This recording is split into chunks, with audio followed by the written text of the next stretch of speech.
The people in Laos who suffer most now from the bombing that finished 22 years ago are subsistence agricultural communities, people who need the land. Land is their life.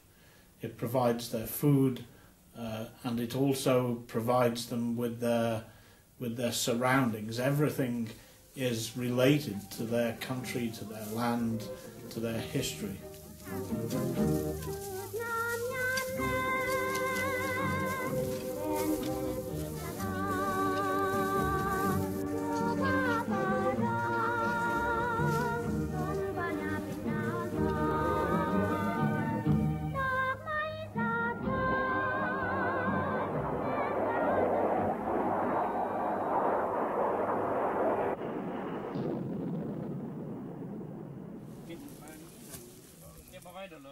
Today, the greatest threat to civilians is posed by small tennis ball-sized bomblets.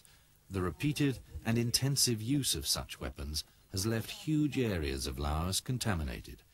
For a clearance agency such as MAG, visiting the southern province of Savannakhet for the first time, survey work is essential to establish the size of the problem. It would be better for him, anyone he finds, is to leave it alone and maybe mark round it. You shouldn't pick him up.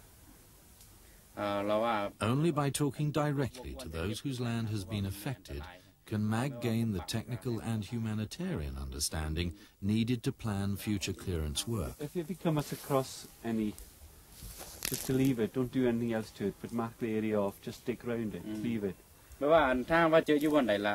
Sometimes, though, it is impossible for local people to avoid taking risks with bomblets.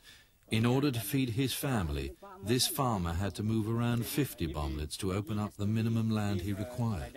He's afraid to expand his rice field more now. He's afraid of bomblets.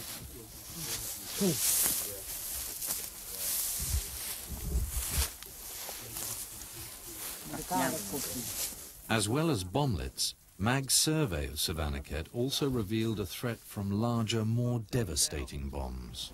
What were they saying about defusing some? Many people came here, wanted to defuse this one, and people in this village do not allow them to do because it's dangerous for them.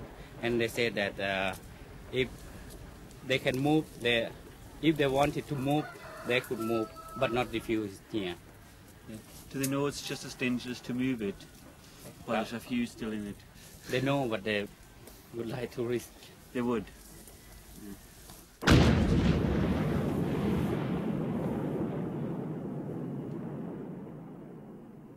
Experts estimate that during the war, at least 285 million bomblets were dropped on Indochina, nearly 7 for every man, woman and child.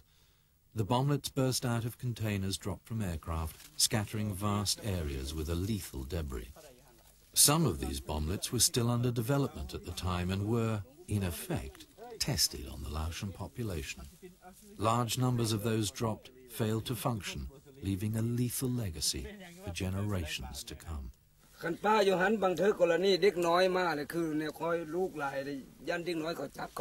Oh, because he has a lot of children. He's afraid that if he will not touch, and his children will do that. Even after farmers have risked injury by moving the bomblets from their land, still more work their way to the surface, adding a deadly aspect every year to their task of preparing the fields for planting.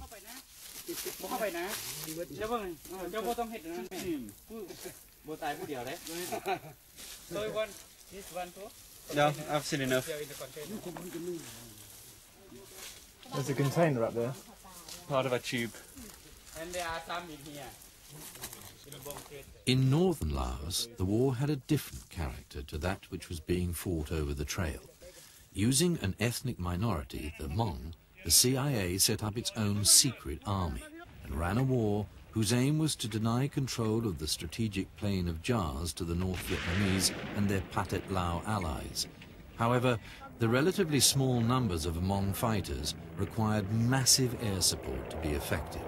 As the 1960s wore on, The Hmong fighters sustained huge casualties, often sending children as young as 8 or 9 into combat.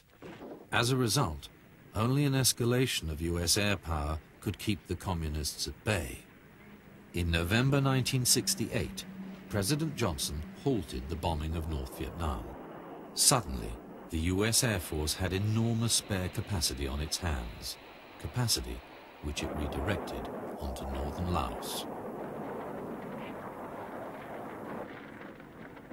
Until 1963, Xieng Khouang was prosperous. There were lots of houses and beautiful buildings. There were many temples all over Xieng Khouang province. They were respected and famous temples. But the bombing destroyed everything: our culture, our people, our way of life. We had to live underground for years at a time and could only go outside to farm the rice fields at night.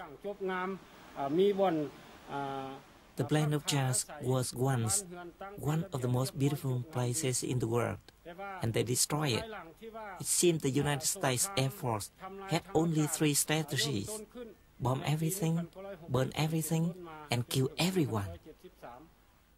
I think the first thing that people, particularly people in the United States, need to realise about Laos is that this was a war crime, not just a simple war crime. This was one nation perpetrating almost casually an unimaginable scale of bullying on a small country. It was an attempt to destroy every vestige of the Lao people. And why I say casual is that the Americans hadn't even gone to the trouble of finding out really why they were fighting or what they were fighting about. There was no way that they could have worked out what was an acceptable military response, because they didn't really know what the problem was. They just knew that Laos was an obstacle to their overall plans for Southeast Asia. On the 2nd May 1969, the Americans and their Hmong fighters came here and bombed the town. They destroyed it. They didn't choose any targets. They just bombed everywhere there were people. But somehow here the Buddha survived. The Americans fired at everything. Whatever they saw on the ground, they shot at. So the people had to escape to the mountains and hide in the caves. The people left in a hurry. They just ran to the caves.